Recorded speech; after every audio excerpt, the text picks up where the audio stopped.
Bressie, Finally. welcome to the Mindful podcast. It has been a long time coming. It has. It has. I was wondering, why isn't this guy inviting me on his podcast? He's completely blanking me.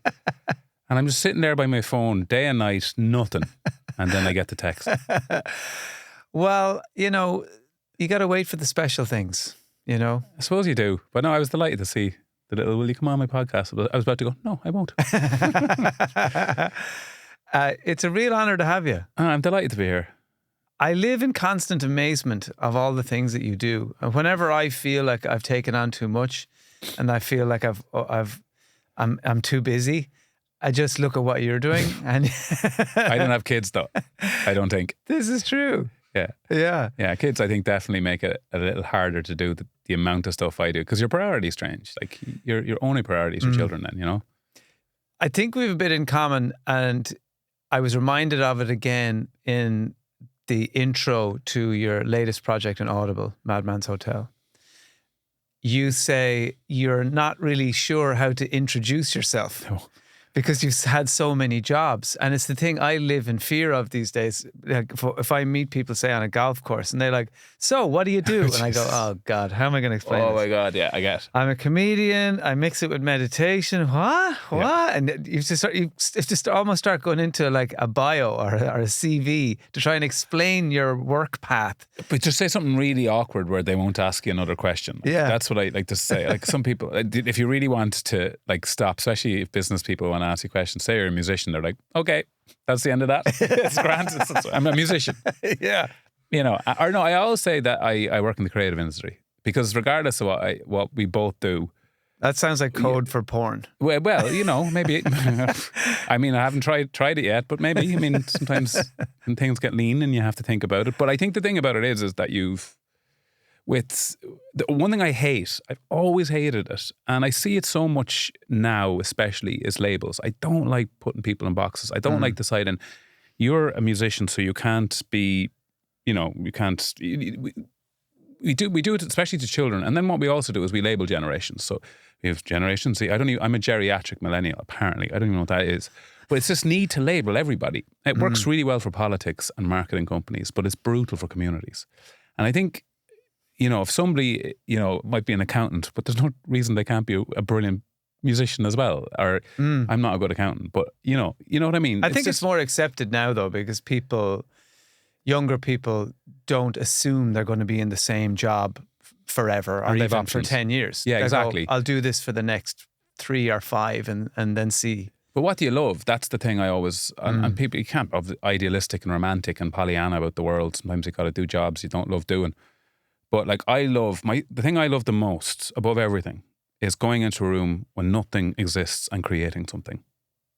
I love the imagination. I love creativity. I don't care what that is. I don't care if it's music, whether it's writing, whether it's poetry or spoken word. It's the idea of walking into a room and creating something that didn't exist 10 minutes before that. That's an amazing feeling. So musician,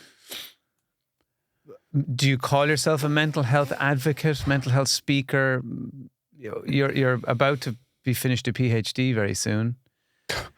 Yeah, I mean, I'm philanthropist. I'm curious about everything, but in terms of mental health, like I think that word. I'm desperately trying to slap labels on you here. Well, just my mum. What you said. Okay, I'll give you what my mum says. Yeah, throw as much shit at a wall and see what sticks is my CV. That's probably it. I've tried everything, and you follow. What I see is someone who follows their passions. Yeah, and because there's always overlap in what you do, and we'll get to Madman's Hotel in a minute, because for me, when I listen to that, this is your new project. It's on Audible.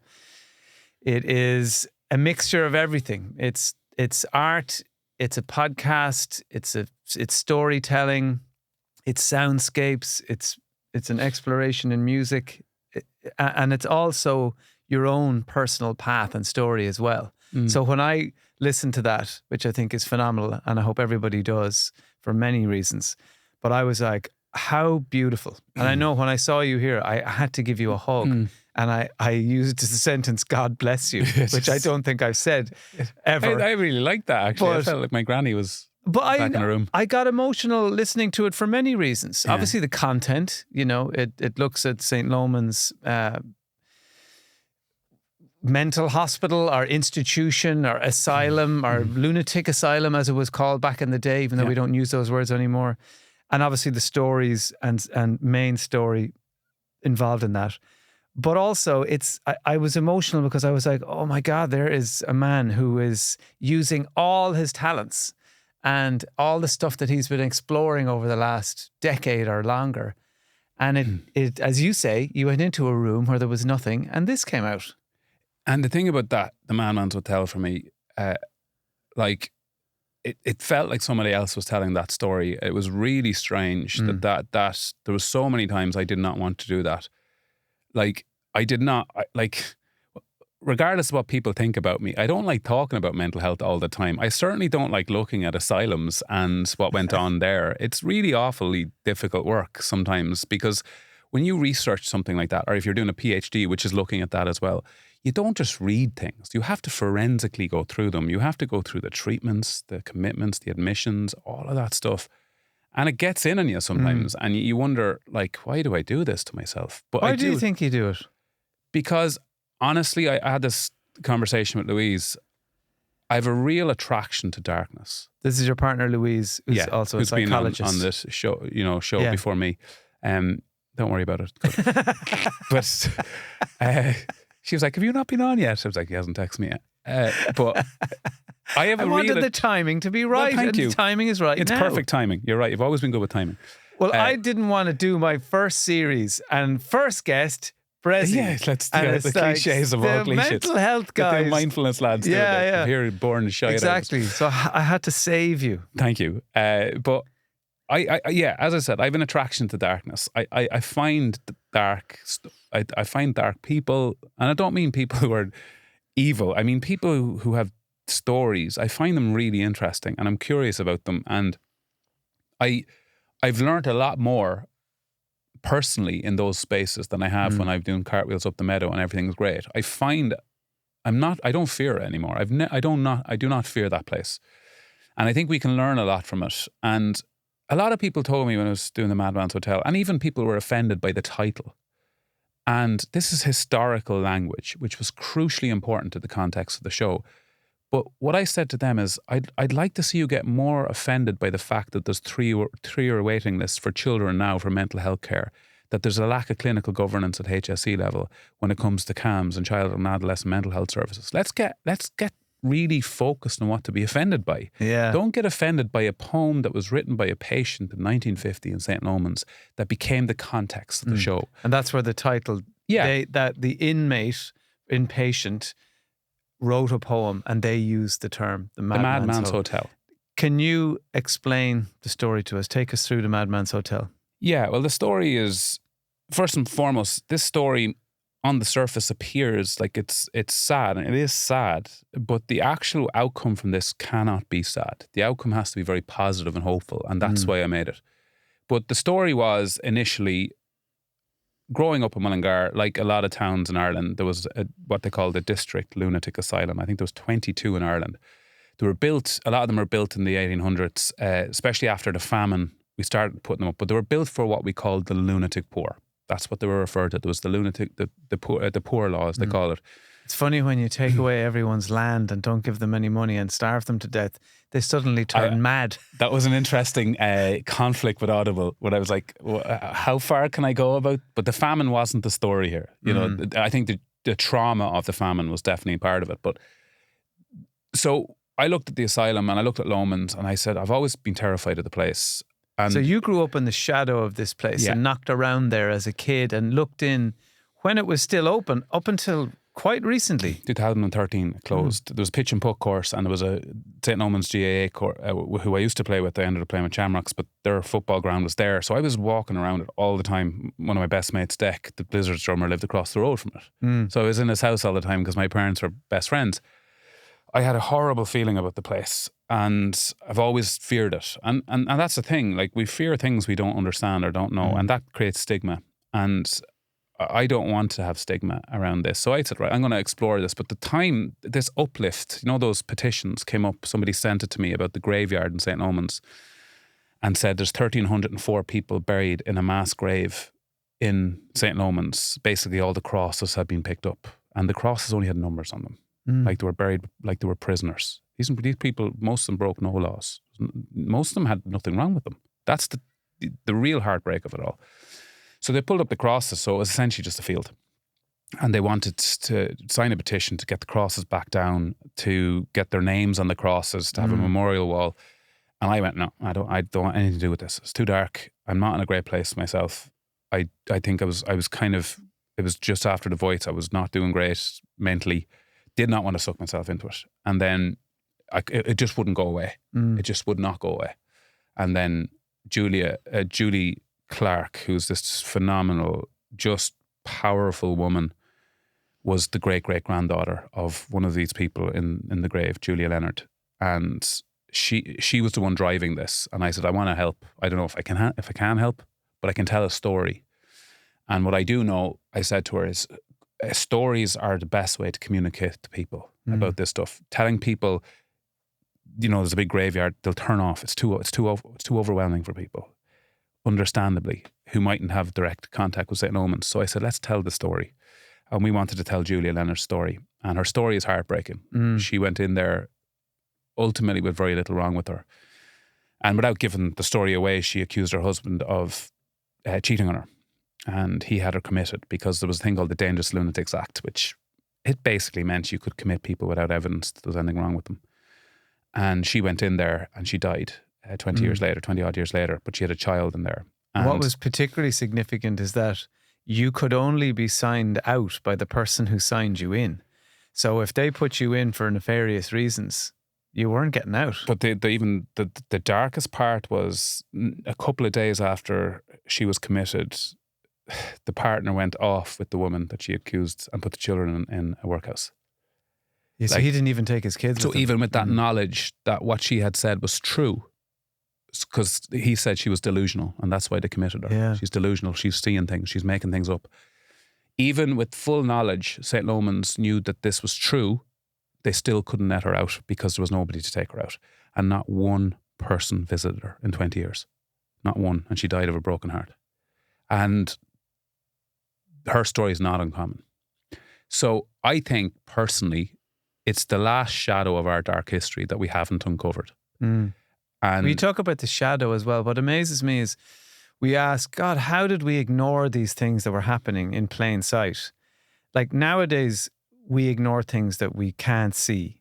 But these laundries, these asylums, as they were called, they were these huge buildings that were bigger than anything else in the town. Yeah.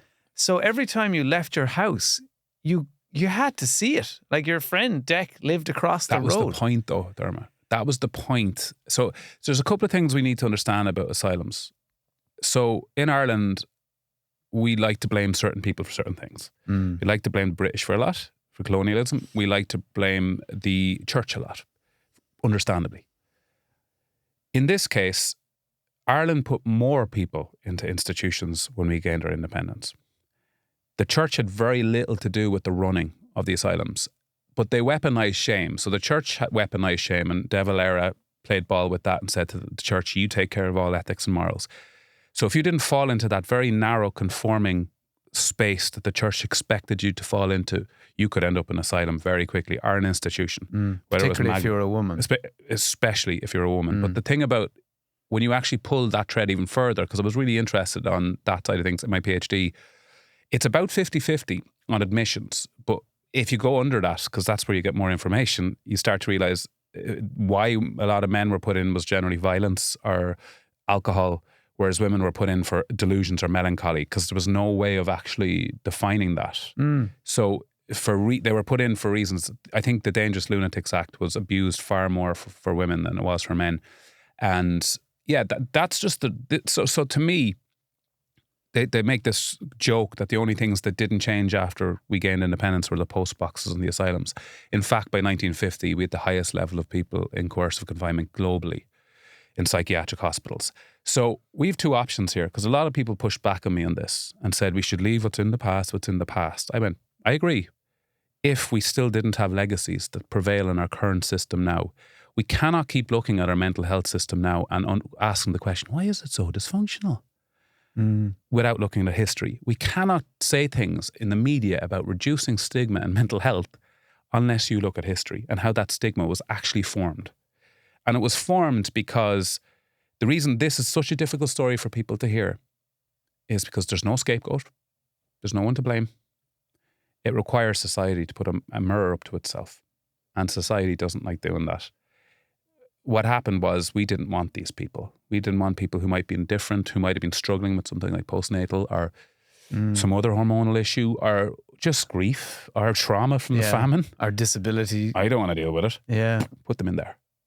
And it becomes very easy to blame the people to put them in there. But the other thing, that's what you got to do with this work. You cannot apply a lens of judgment because you don't know what it was like. And that's what good historians do. They bring pure context. I'm not a historian, by the way. Sociology is what I'm studying. But they bring the total lens to the moment in time that thing happened. And the one thing I've learned about the asylums is how poor we were. And a lot of people used the asylums because they wanted to put people in because they couldn't feed them. They couldn't look after them. Well, you got a bed and food, regular meals. And a lot of the nurses were really kind. You know, this is the story. A lot of nurses pushed back to me that worked there and they were, oh my God. I went, no, guys, I brought as much balance to this as I could. I have friends that work there. I have friends' parents who work there who are the kindest people I've ever met in my life. The treatments, the types of treatments that ended up in the asylums, as barbaric as they come. And that's just the truth of it. And they were doing... In terms of the medical interventions? I wouldn't even call them that because they were based on absolutely zero evidence base. And it's the darkest part of our medical history is what happened to people in asylums. And it's completely accepted across the board, like lobotomy, putting nails in people's brains, essentially.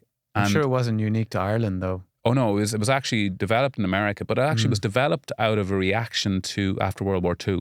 And this is where it gets really interesting with mental health. If we want to understand mental health, we got to understand this stuff. This is crucially important. But the lobotomy was actually created, Walter Freeman, I think, and it wasn't him, but there was a Portuguese doctor, I can't think of it, who invented it, and then he kind of brought it to another level where he could do 10 of them in a day. Like, he wasn't a surgeon. Like, it was just, I'll do it. And it was out of a reaction. Somebody leaked photographs from an institution, I think in Pennsylvania in America. It's just after World War II, and everybody thought it was the concentration camps. In America, they were like, and then the journalists went, no, actually, this is happening on American soil. And that's where the lobotomy came from. It was a reactive thing. Then you had insulin coma therapy. You had malaria treatment. They used to give people malaria so they'd have such high fever, they go into seizure, and that would somehow cure them of their depression. ECT without anaesthetic used to electrocute people. In some cases, they were electrocuted in front of the patients as a form of control. So what happened with the institutions is very quickly, they started out with very good intentions. They were there to help people who needed help. They were a refuge. It was called moral management. They talked to you, they fed you, they rested you. They were. It was kindness, and then they became overcrowded. And then hospital like Loman's, was made for 300 people, had 2,000 people in it. Then it moved to coercive treatment and control. Therapy went out the window. And that's the history of the cells. It's just about crowd management, not unlike a lot of our hospitals. And numbing. So what happened in the 50s is when psychopharmacology came into play and everyone was like, the world is saved. Some of the stuff that they were using was clothes dye, stuff they were using for dyeing clothes.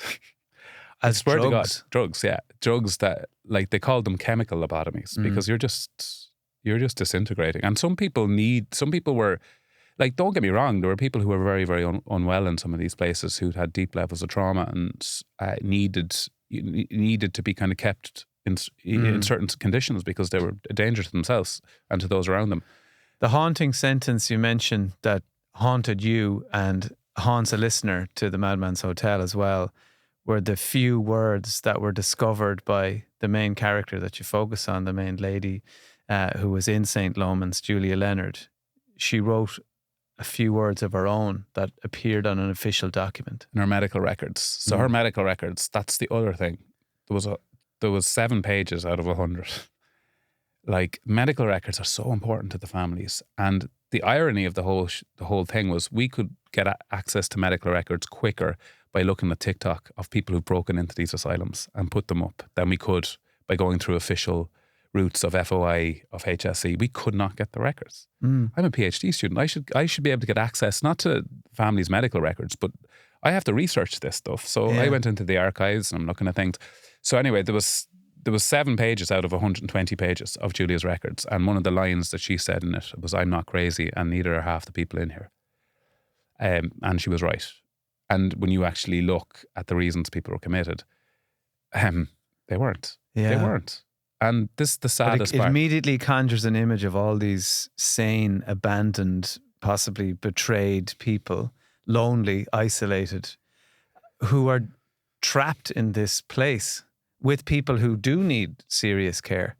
And then they're effectively kept in solitary confinement in their rooms for, nearly half their time. There's probably prisoners who get more free time than a lot of the patients as well. Dr. Brendan Kelly, who was amazing on it, a huge mentor of mine, as he said, we have letters of doctors writing to the family to say your loved one is fine, and the family writing back on, "Please, we don't want them.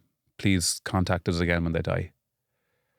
And that is something we have not come to terms with. And why were they saying that? Why were families saying? Was it because, look, we're just too poor to have another mouth, or the person is actually too disruptive for our family unit? Or is it actually, there's so much shame around this person now that I don't think we want to open that up. Let's just keep that buried. I think it's all of that. Yeah. I think, and it's very hard to understand, without looking at subjective experiences of people, but I think it was all of it. And I think when we talk about stigma, like if you look at, so it's Halloween, like all we're going to see for the next week is films, and the film is going to be a horror movie of some guy who breaks out of a psychiatric hospital and goes on a murdering spree. That's our conditioning. So why we can't blame people for thinking that people with mental health issues are a danger. That was created in the asylums. The asylum story is all part of our conditioning. It is all part of every horror movie we watch.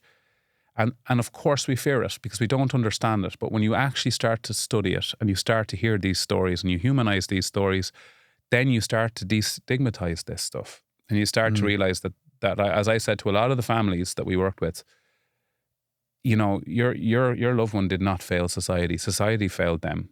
And it's so easy for me to say this. Ireland had been through a famine, civil wars, war for independence, God knows what else was going on. It was a deeply troubled country, huge levels of trauma.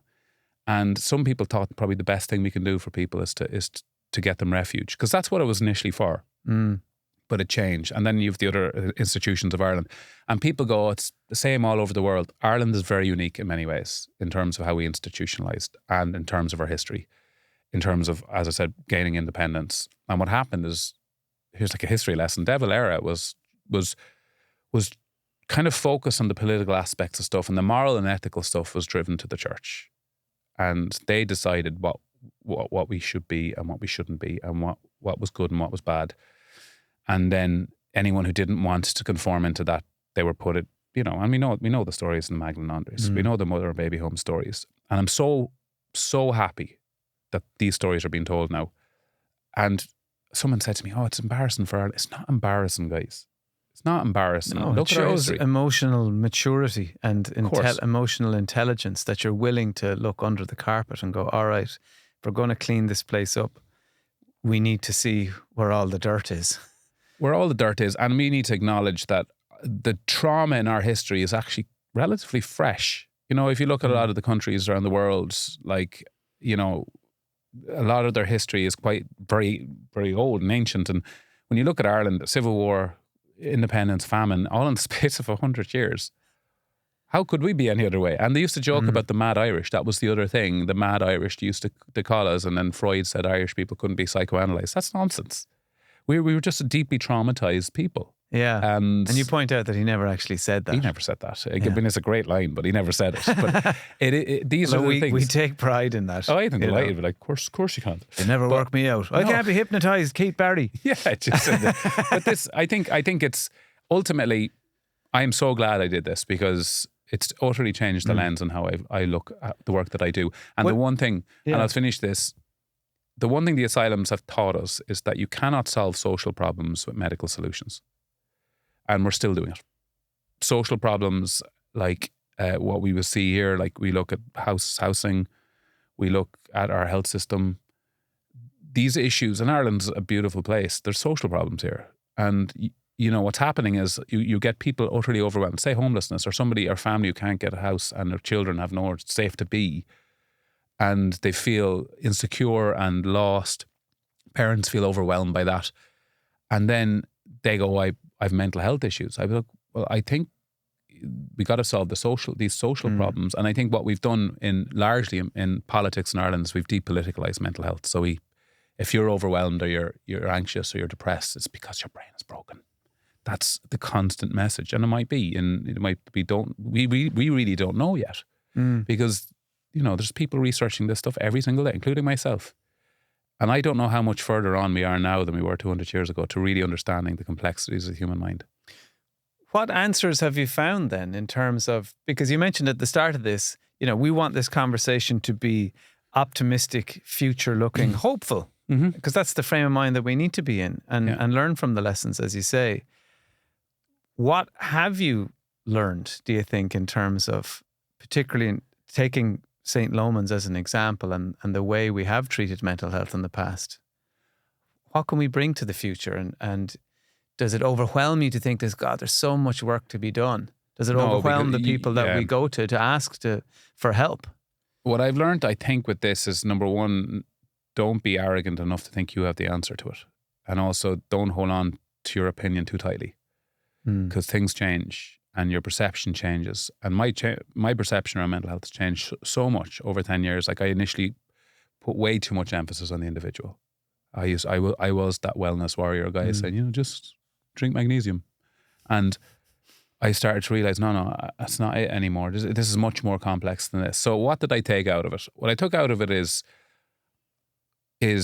that Ireland should and could become a symbol for the world of how we actually acknowledge what happened in our history and past. Because yes, these asylums existed all over the world. The eugenics movement, even things like this existed in America, you know, where they sterilized people. So there's a real dark part of our history. And when you look at the history of what Andrew Scull calls madness, he wrote an incredible book about it. You start to realize our intentions have always been relatively positive, but we've just feared it so much. So what I would suggest is Ireland becomes the first country to offer state apology. I think that would be a huge thing to do.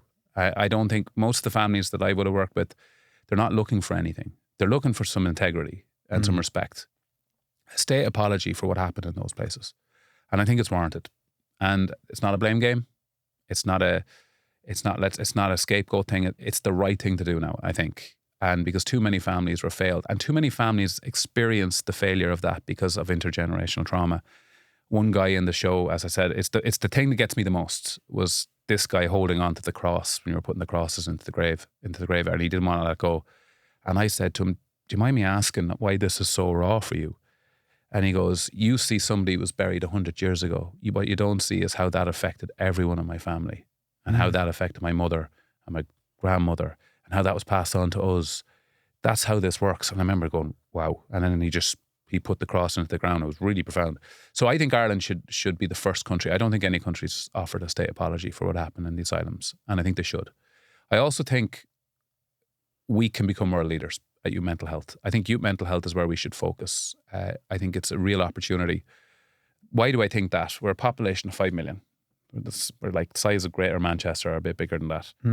We're very wealthy. We're internationally respected. We're relatively politically stable, regardless of your political background. We have people who, above everything, you can say what you want about Irish, we can't be psychoanalyzed. We believe in fairness. I think it's a huge core part of the Irish psyche, is that we've a very good relationship with fairness in many ways. Not all of us, but most of us do. So here's the opportunity. Early prevention, early intervention. I look at Julia, and I look at all these other people I looked at in St. Loman's, and I thought to myself, what if they were taught from an early age that these things that they're experiencing are part of the human condition, they're part of the journey? What can we do when it happens? Obviously, That's a ridiculous thing to say because it was a different time, but I'm just trying to be hypothetical. So for me, I think one of the fastest ways that we can progress here is by offering apology for the past and building an immensely hopeful future by early prevention, early intervention, community-based supports. What's the difference between early prevention and early intervention? That's really crucial. Early prevention is education. That's what A Lust for Life does. So how do we teach young children? This is your charity that has your program in many schools, but you're also trying to get it into every school. It's about 44% of schools now, primary schools, and the programs are free from 1st to 6th class. And now we're working secondary schools. So we'll have, our aim is to have the first coherent program from 1st to 6th class to Leaving Cert. So that's early prevention. So that's what are the skills? The question I would ask is, if it's so good and science-based, why are only half the schools implementing it? What are the other half saying? The other half mightn't have even heard of it yet. Okay. So there's an element of that. We haven't marketed this. This is all word of mouth. This is done through, because we have to take our time, because we did evaluations with DCU, with UCD. Maynooth now are looking, I'm evaluating it. With this type of stuff, you have one shot. You got to do the research. You got to do the work. You got to come to the table. And actually, as a very prominent member of the current government said to me, you bring the solution and you've proved the concept and it's evidence-based. They'll roll that out. But there's a lot of layers to that. There's teachers, there's teaching councils, parents' councils, there's the unions, there's the government. It's not an easy task to do something like that. It's taken a long time to build that program. But that's early prevention. Early intervention is if that child requires some form of support, struggles with their environment, finds their room overwhelming, or is in a social situation where the parents don't have a home. We got to intervene now. Like you look at our health situation, if children with scoliosis waiting 8 years for surgery. 8 years of scoliosis is a disaster. You look at children waiting 2-3 years for mental health intervention if they're overwhelmed by that's a disaster. And the United Nations Right of the Child, 1992, the United Nations Charter of the Right of the Child said every child has the full right to the highest attainable physical and mental health. We ratified that in 1992, and we've breached it every year since. So this is just the reality of it. So that's where it's at. How do you stop yourself from just feeling like listening to that now? You're kind of like, I feel heavy in the pit of my stomach because the problem seems so big, and you go, well, why is it so bad? Why are kids waiting 3 years? What's wrong with the system? Why are the people that we've entrusted to put these systems in place, why have they not done it? We can't assume they're all just evil people. They're not. Are they distracted, or do they not care, or do they feel helpless? Like how do you escape the kind of it's actually just too uncomfortable to think about, so I'm just gonna scroll Instagram now instead. No, and I get that. So that's what I'm trying to do with my research. And the one thing you learn, one of the biggest obstacles is, number one, if we try to solve this, whatever you want to call it, mental health crisis with the health system alone, we're in serious trouble. You're putting plasters and bullet wounds. This is not just a health system problem. This is education. This is social. This is housing. This is all of the above. This is cultural. This is regulating social media. This is all of this stuff. Jonathan Haidt's work on Anxious Generation. Every person should read that book. We are now way past the theorizing on whether social media is causing damage to children. We know now. We know the data is absolutely undeniable. But the problem is, and this is where it gets a little bit more complex, the economic ideology of the day in Ireland is neoliberalism. And the core of neoliberalism means that the government won't regulate the market. The market fixes all problems. So they won't regulate social media companies. They won't say, lads, you can't do that. Not on our watch. They can't, because it goes against the entire neoliberal ideology of this country. But we did it for cigarettes. Yeah, I know that, because this is the point, because at that point the data had become so profound and so obvious. But now we have that data. We know that data. And your other issue is cigarette companies in Ireland weren't contributing to how much of our GDP, our corporate tax rate at this point is driven by massive tech companies. They don't, and I get that. I get it. I totally get it. This is not an easy solve. So the point is, they don't need me kind of going, like, it's very easy to tell government that they're doing it all wrong. And I spoke to Pascal Donoghue about it. So you're saying the biggest obstacle to all of this is one word: bureaucracy. It has crippled. Max Weber calls it the iron cage of bureaucracy. Bureaucracy has crippled efficiency, in my opinion, in the very thing it was meant to solve. is how do we make things more efficient? We've dehumanized stuff. We've made it less efficient. We've made it slower. And within health systems, now the reason, how does bureaucracy affect health systems? Because of insurance, everyone's terrified of everything all the time. That, you know, you have people like psychologists who are world class at their jobs who aren't getting to do their jobs because they're filling out forms and making sure they're covered. And and then the other thing is you're not training enough people to work these systems, or you're not training enough psychologists. And then if you want to get into the CAM system, the Mental Health Commission, when they did the CAM system, didn't go, we need to put loads more money into it. That was part of it. They said we need a root and branch change of the entire child and adolescent mental health services. Because what was happening is people with one issue would arrive waiting for 2 years. They get to the door of this person. They went, well, I'm not the right person to be speaking to. Back of the line again. So I think the reason we've got to this point is as a society, we've tolerated it. We've tolerated children being failed. And I'm very, I fundamentally believe that no family should have to, and this is the word you hear every day, fight for care for my child. So it's up to us now. So how do you make that transition? Someone listening to this podcast or watching an expose on television, or to take the Magdalene Laundries as an example, you know, the Cillian Murphy movie, Small Things Like These, that's out at the moment. People watch it, go, oh God, that was awful. How did we tolerate that? And then everyone gets into their cars and goes home and makes a cup of tea and forgets about it. How do you get people to care consistently and feel like they have a role to play? I think it's hard because people are really overwhelmed at the moment. They're overwhelmed by everything that's going on in the world, the heartbreaking wars that we see, and you can feel hopeless in the midst of all that. What I would say to people is don't. There's huge power in, the one thing I've learned is huge power in community. Community is phenomenally powerful. Watch your community. Who's your community? How do you build that community? Who's that? Or who's around you now? Because we're in a year of an election. And like we can go, it should be this party or this party or this party. Personally, I think they all look at this slightly skewed. I think their biggest fear is they don't know what to do here. So I think we should make this as a nation a core priority, that we look at how we can better support children. Make that a core priority of our country as a community. And for me, these issues are not unsolvable. It's really important to point that out. There's a couple of things we can do straight away for mental health. We can create 24-hour access to mental health care. You know, where people don't have to go into A&E on a Saturday night if they're completely overwhelmed. Early prevention, early intervention, and community-based supports. These are things that are all already written in policies. The vision for change and sharing the vision. Great policies. Fucking none of it implemented. Implementation's the problem.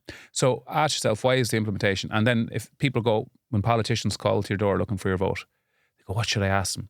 The one question I would ask politicians now is, why do families have to fight for care for vulnerable children in the richest country in Europe?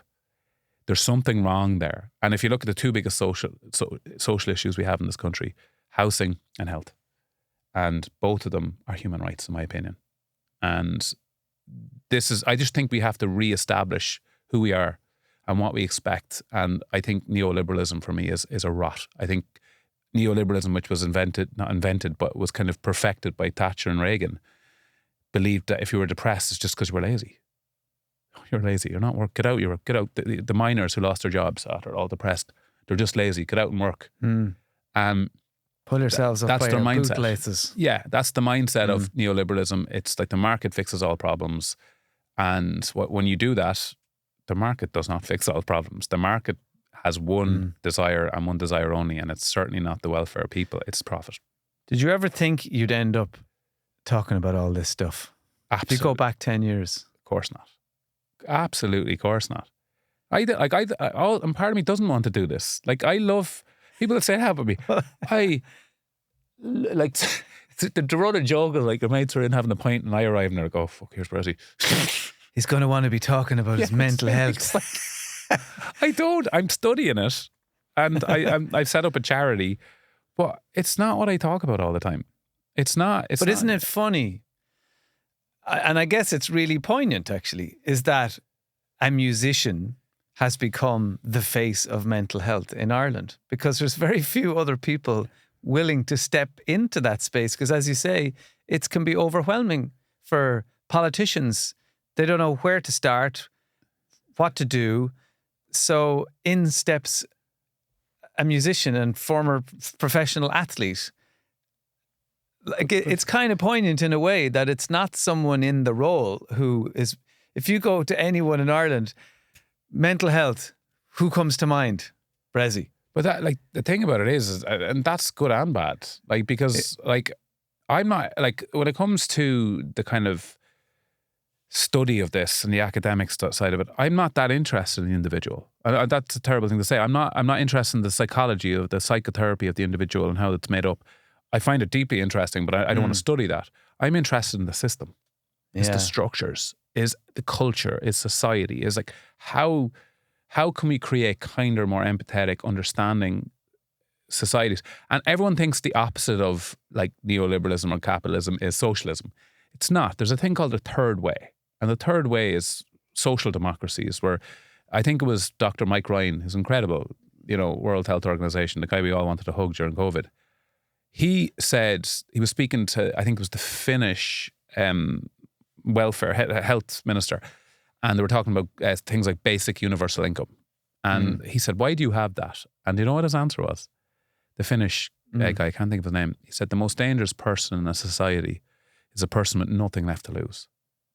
And he said, we just make sure everybody in our country has something to lose. Like, that's what I'm talking. Like, there's too many people in this country who feel that they're, and this is a great country. It's wealthy. It is the best people on earth.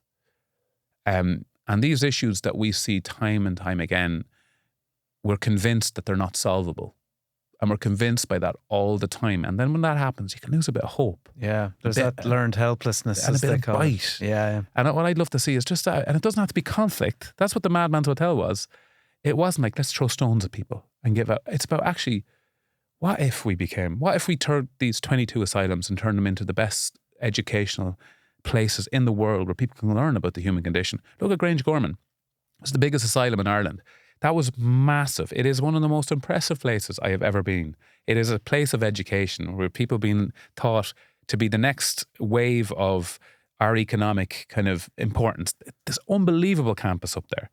And I'm looking at these 22 asylums that people fear. I'm going, why can't we do something with them? Why can't we actually use that part of our history? Turn them into educational places for psychologists, for nurses, for doctors. That's what I would love to see. I remember filming in the 90s. I worked on a film in Grange Gorman when it was still an active hospital. Right. And it was obviously, the film was set in an institution like that. So all of our extras were dressed as patients in dressing gowns and pajamas and things. Yeah. Except the hospital was still open and functioning, and there were actual patients wandering around as well. And they got mixed in with all the extras. Well, very authentic. My job was to look after the extras, but then we were like, wait a minute, there's 10 extra people there now. Wait, so of course they were. So then you have the job of trying to work out, because if you ask an extra, are you a real patient here? They're going to get offended. Yeah, and of course you'd need all these like clearance forms and everything for it. It's like, oh my God. It was quite lax. We'll put it that way. It was quite lax back in those days. But my actual supervisor was the head nurse in Grange Gorman. And I remember him telling me the story that when he realised, what am I doing? He was basically folding boxers, underwear, briefs. And they were universal. They just handed out people. And he was like, this just feels, and he just felt like, this isn't right. I can't be like, that was that was his turning point, was he just goes, how have we made this a normality? And that's what I mean. So the whole thing about Madman's Hotel, there's three things I wanted. I want families to get access to their records. I want us to start archiving this stuff. This is important information. And the HSE, I have to be honest, the HSE have been brilliant. Like, this is difficult for them. They're the gatekeepers of this. They didn't create the asylums. They now are the people who have to take care of them. And I interviewed the CEO, Bernard Gloucester, and I thought he was going to tell me to feck off when I contacted him about this Audible show. And he was like, I'd love to talk to you. And he was very honest about it. And you know what? The thing I was most impressed of by him, he goes, I don't know what to do here. And when someone says that to you, you give them space and you go, fair play. You actually, because I don't know either. But it's okay to admit that, because we don't know what to do. And I think we have to come together and figure out what it is what we want to do. Yeah. And well, how they do we say progress this? really good leadership, it has to have vulnerability in there. And sometimes that vulnerability 100%. Is admitting, I actually don't know which direction to go. He was emotional. I could see it in him. He was emotional about some of the things. And we didn't get into the nitty gritty of the detail because he's a CEO. He doesn't know the detail of the place. And then even the guys down in Loman's, you know, it's been difficult because like they want to build a memorial wall and put crosses. They can't do that. We can do it as individuals. We're not a massive organisation with loads of legal barriers and stuff like that. So it's easier for us to say that. But like the way I realise with this whole story, this doesn't work without the HSE. You work with them. You work and respect the boundaries that they may have, even though that might frustrate you a little bit. But you work with them and you treat them exactly how they treat you. You treat them as human beings who want to do something right here. And that's what we try to do with the whole thing. And the other thing to look with Madman's Hotel is I want people to not fear that part of ourselves, that shadow side to ourselves, that history of ourselves.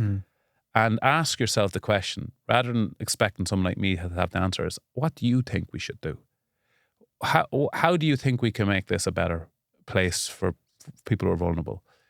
And that to me is a question I think we can all have a think about. That's the country I want to live in. And I'm lucky enough that, you know, I don't need these resources, but it doesn't mean I don't care about the people who do need them.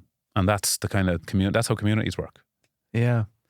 You talk at the start of Madman's Hotel about the feeling that looking up at the little windows of St. Loman's used to give you. There's a line in With Niall and I where he says they're the kind of windows people look in at. Yeah. You know, and I guess they were the kind of windows that people looked out of and you got glimpses. Yeah. When you look after doing all the investigation, learning the stories, meeting the people and the families generations later involved, when you look at those windows now, is it different, your perception of that building now? Yeah, it is different. I've a massive level of empathy now, an understanding, and the fear is gone. The fear. Now I wouldn't sleep in there at night, but the fear is gone. I have a sense of responsibility a little bit with it. That if you're going to tell the story, you tell it the right way. You give, because it's not even about Loman's. It was about the cemetery. And it was about the 1,304 people buried in that cemetery in a mass grave with numbers, with just a number. Like, that was the saddest part. And then the story of some of the patients had to dig the graves for the other patients. And I think Ireland's history of cemeteries is one we have to talk about. And I didn't want to sensationalise it. I didn't want to do it. I just wanted to be honest about it. And we had amazing John Tierney, the archaeologist, and we talked about how, you know, the graves were the bodies. Like, how were they buried? Can we do something for them? Can we put a memorial wall up for them? Can we, for what we do know, can we put crosses down for any of the families who wish to come forward? And that's what I would ask anybody listening to this who thinks they may have family who might be buried and you'd be surprised. And there's 1,304 who might have somebody buried in St. Loman's. If your family wanted, we would put a cross with their name where we think they might be buried. Yeah, well, that family tree has expanded a lot over the years. So there's a lot of people. When you are in this headspace for a long time, is this where you go, I think I'm just going to make some music for 6 months now? I think I just want to play the piano and lighten my load, my mental load. You have no choice. You have no choice. It's intense because it consumes you. It keeps you up at night. You think about it all the time. Did I get this right? Is this the right thing to do? Did I miss something? And then you read the stories and they're just sad. But then there's beautiful, beautiful parts to it. There's beautiful flickers of humanity in it. There's a lovely story. My dad told me that the guys in the army barracks up in Dublin at the time used to come down to Loman and used to dance with the patients. You know, they would dance with them because they'd have a dance on the Saturday night, and the army lads would come down and some of the patients would just, because they haven't been held. Yeah. You know, those stories, and the army lads who are just, you know, some of them 18, 19 years of age, just going, yeah, absolutely. And then Dad was talking about some of the guys playing football and they'd have to let the patients win. And there was all this good stuff. There was the occupational therapy. There was the farming. There was the boat building. There was all this stuff that happens in the midst of it all, where a lot of these people tried to create a life for these lost souls who were failed. And I think that was important for me to tell that. And that actually made me kind of emotional and uplifted me in many ways. That, you know, comes easier to just turn this into a big dark gothic story, but actually there's lovely flickers of humanity in it.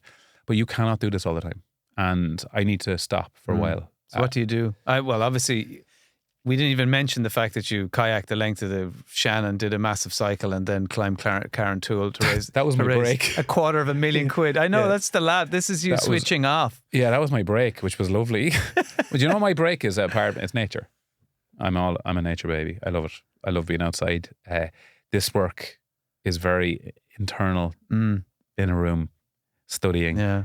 I find I need to get up high. I love, climbing, hiking. I need to look down. Yeah. From on high. Well, do you know what I do? And I think this is probably the same thing. And this is obviously core mindfulness practice, is when you get anxious or stressed or overwhelmed, your world gets really small. Yeah. It comes in on you. And actually when you think, you know, the kind of the neuroscience, what happens is you're focusing on the threat. And that's exactly what everything's small. And when I get like that, I try to get expansiveness, panoramic. How can I literally fill my eyesight with the biggest space I can look at? And they do that in visualization with mindfulness, where you kind of visualize, you know, some people the mountain meditation, just to see the vastness of the world, or even in transcendental meditation where you're almost going into space so you can see the expansiveness. What that's trying to do is to get you away from that small, contained, suffocated feeling that you can get when you get anxious. And I think the single best way to do that is nature. Nature, it fills your senses. It fills every part of you. It feels too simple to a lot of people. You know, when people are like, I get that. I feel a bit overwhelmed at the moment of a low down. You're like, do you get out into nature? Well, yeah. Like, stop telling me about nature. But what are you doing in nature? That's the other thing. Is like I always say, like with nature, like you could be out, you could be on. It's actually disconnecting. There has to be part of your life. You're doing what every parent does. You sit in the playground on your phone. Yeah, but this is the thing. And I think then you wonder why you're stressed. Like, given what the topic of this podcast is about, like I say to people is the one thing you really have to understand, and you're going to laugh at me, and I say this to you a lot, but I have figured this out, is rest. Is what does rest feel like for you? The problem is when we rest now, we're looking at somebody on TikTok who's told us they've done 2 days work before 7 a.m. and they've injected green stuff into their testicles at 8 a.m. and they're in the gym twice before. And if you're not doing it, you're not ambitious enough. And then they have the music. You could do it now for this podcast, just the music, and I can give you your inspiration thing. Dermot, if you want to see the best and you're like, and then the person's reading that going, sitting in their R seat in a tube of Pringles going, I'm not enough. I'm not doing enough. I got to get up now. And don't read a book to better yourself. Sit in your hoop. And accept my next book. Accept your. And after that, read that. Put them down. Read it in one sitting. But the thing you got to do, right, is I say it's. I think I had an amazing guest on the podcast who talked about spiritual rest, emotional rest, physical rest, and mental rest. And what's spiritual rest? Be around someone you love. That's easy to be around. Just sit with them. Don't have to talk to them. Those people who just make you feel safe and contained. What's physical rest is obvious. Sit in your arse. I mean, don't use your body. People go, I like to walk when I'm resting. That's good. But you're still not resting. You're switching off, but you're not resting. Mental rest is not reading or filling your body or your mind with something that makes you feel like you probably should do more with your life. That's not mental rest. It could be watching Family Guy. It could be mental rest. I mean, you don't have to think when you're watching. It's not like these complex storylines. And then you have, for me, the emotional rest, which is just... It's actually just sitting with whatever's there and being all right with it. Like, and as you say with mindfulness, that's the core of what we do. Sitting with the good, the bad, and the ugly, and actually just sitting with it. And if you're anxious, be curious to it. Why am I anxious? Where do I feel it? Push it away. Don't pretend it's not there. And to me, that type of rest becomes really important. Now I'm going away. I haven't had a holiday in 2 years, and I sometimes think I'm a hypocrite because I say this stuff, but when I go away, I'm gone. No social media, no online for 4 or 5, 6, 7 days. And why have you not had a holiday for 2 years? I did go on holiday, and see, I love the sun, so I love sitting on my hoop, literally do nothing. I mean, I will sit for 8 hours by the pool. Love it. I just sit there. I just love warmth, and I just, some people find that, like, they hate that The last I think holiday, most Irish people can relate to I that. love it. But Warmth that we had a isn't coming terrible from summer. a radiator. We had the worst summer, right? So I went on holiday to Portugal with Louise last year, and we said, "Listen, we'll go to Portugal. Like, we'll get the arse end of the summer, like, and because we had a bad summer, the weather wasn't great. We haven't been away for a year, and we landed in Lisbon, and I got this text from the Portuguese government saying threat to life because of the weather. I've never seen worse weather in my life. It was brutal rain, storms, and we got to our hotel. I said to Louise, it mightn't be that bad. Like, maybe the Portuguese don't get much rain or worried about. And he just saw this car floating past the hotel. It was, a tree had flattened. And we had 5 days. Water taxis. Water taxis. It's like Venice. Yeah. I was like, this beautiful. I was like, oh, get away. And people go, well, at least you're away. And then this is the other thing. And my mum would say, make the most of it. It's like, no, Mum, allow me bitch about this. I went for the weather. That's it. I know, didn't go for the food.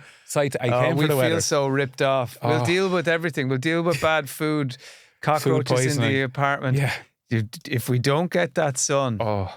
And you understand that. We're calling Joe Duffy. So I have another, I think we should, like Irish people should be made and supported. I don't know how that would work to go for 1 week of sun in winter. Genuinely, I think that we, and now. Like the universal wage. Just exactly. get a universal The Canary holiday. Islands will probably curse me for this, but I find winter hard. I find it hard, and I'm not seasonal effect. I find early February, even though that's my birthday, is around there. Oh, that depresses you. I find that part really hard. February. I find not January. I love this time of year because you're getting like the colour, and it still feels kind of mild, and there's something beautiful about autumn. Yeah, but I do find that I do get a little bit like. It's just warmth, and then I don't sound like an old lad, but I've broken my hands a lot. And as you can see, they're all distorted and from sport, yeah. And when it gets really not cold off the and wall, down, only two off the wall. Luckily, it was a wall, but my hands get so sore from the breaks and the tendons, and then when it's wet and damp and cold, and it's just stuff like that. So I'm going to go away for a week now, and I did it there before the rising. I went for 5 days up to Monaghan. And I turned off my phone. I had a little crappy Nokia, and I gave my mum my number. I said, do not ring me unless you need me. I did not look at my phone for 5 days. And when it comes to, and it was the best. I think digital detoxing will become the most important intervention for people's well-being. Not easy for people though. Oh, it's hilarious. That will horrify people. It's horrifying. There's people listening now going, I could never do that. But what you'll do, right? And this is where, once again, mindfulness comes into it. You'll be off it for the first 6 hours. You'll feel all the responses. You'll get anxious. You'll get sweaty. You'll get a bit worried, and you'll start freaking out about certain things. Sit with that. Actually, don't sit with it. Actually, because I always get it in my neck, and my throat gets tight. So I'll actually sit with it. I'm just go, right, this is really weird, and I'm anxious because I don't have a phone. A lot of people might be able to do the social media, but it's not checking their emails. That would kill them. Totally, and I get that too. Like, people. So what I said that week, I said, if you WhatsApp me, I'm not going to get back to it when I get back either. I'm not on my thing. I said, do not contact me this week, and don't email me. And in my email inbox said, I will not be getting back to any email that's sent here. I know that sounds ridiculous, but that was what I had to do. And I do that, and I take these huge digital detoxes. And I was in this beautiful part of Monaghan, and I just walked. And I mean, people are probably looking at this going, oh, you don't have kids. I get that. I understand that. And I completely... You do have a dog the size of Monaghan. I do have a dog who walks me. And who actually, when he brought her up to Monaghan, they wanted to put her in an equestrian centre. She's that big. But yeah, I think... Can I also say, you also have...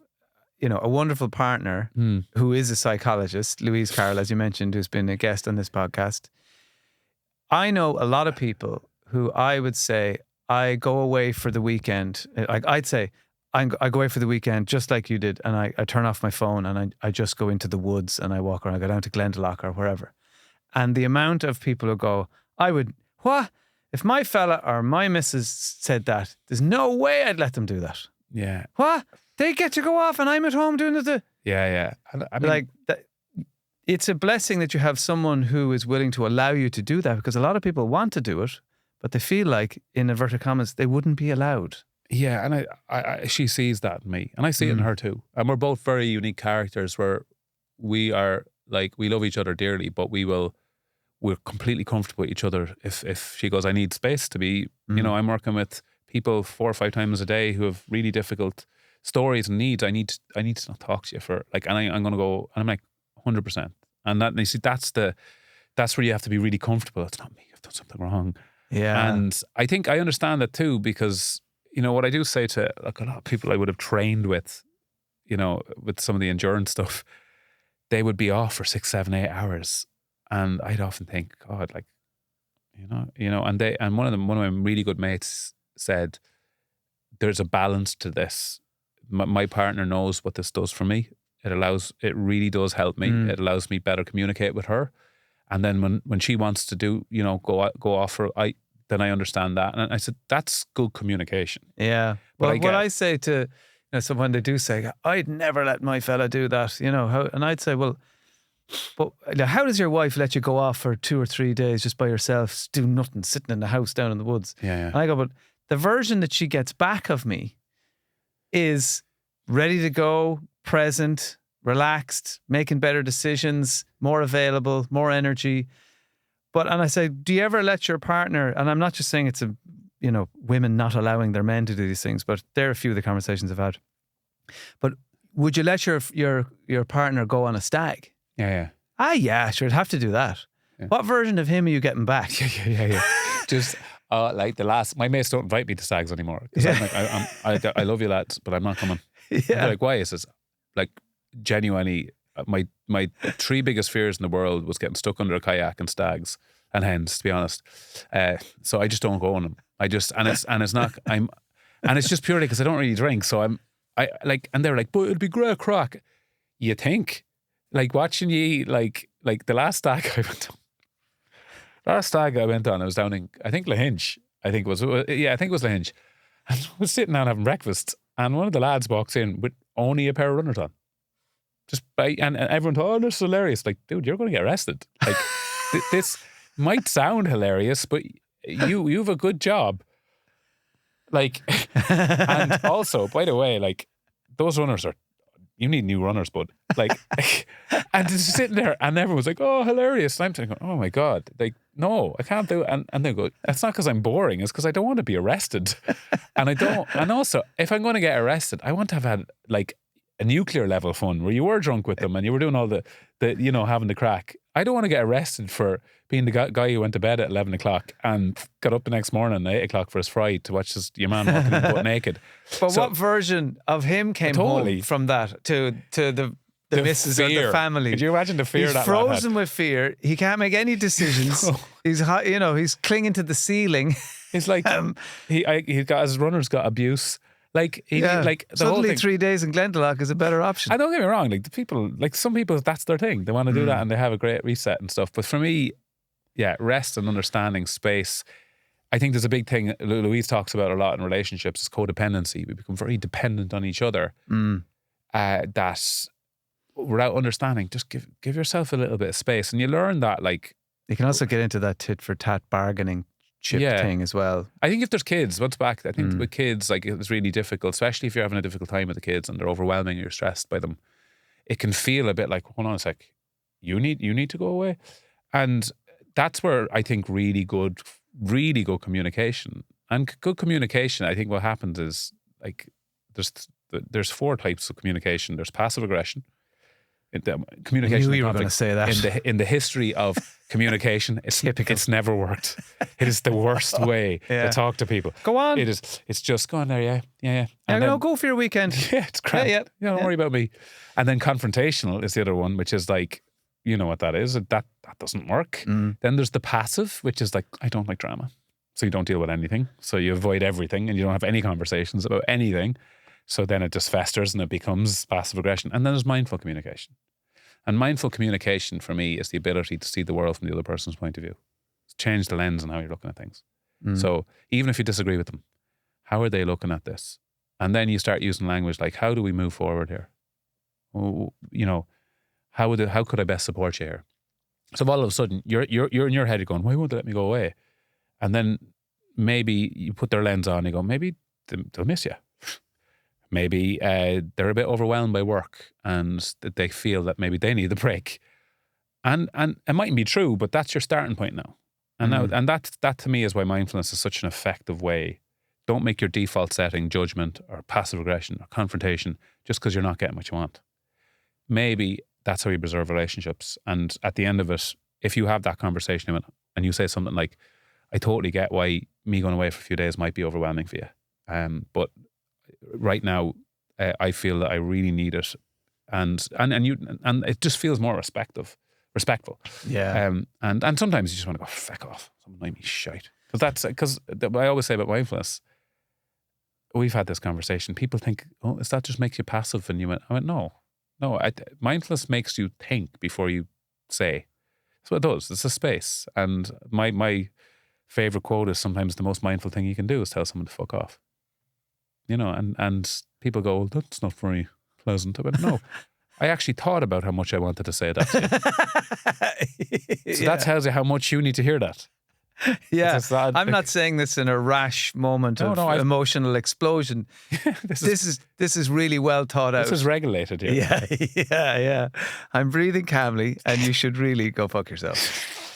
Bressie, I didn't think I'd end our conversation with that sentence because I don't think that's what you should do with yourself. Thank you. But I want to thank you for all the amazing work you do. Thank you for being an inspiration to me in so many ways. No, thank you, man. Most of all, because you follow your passions, you're true to your values, you're the most authentic guy I know in terms of appreciate that, bud. You live what you talk about. I don't want to say preach because I don't think you're preachy.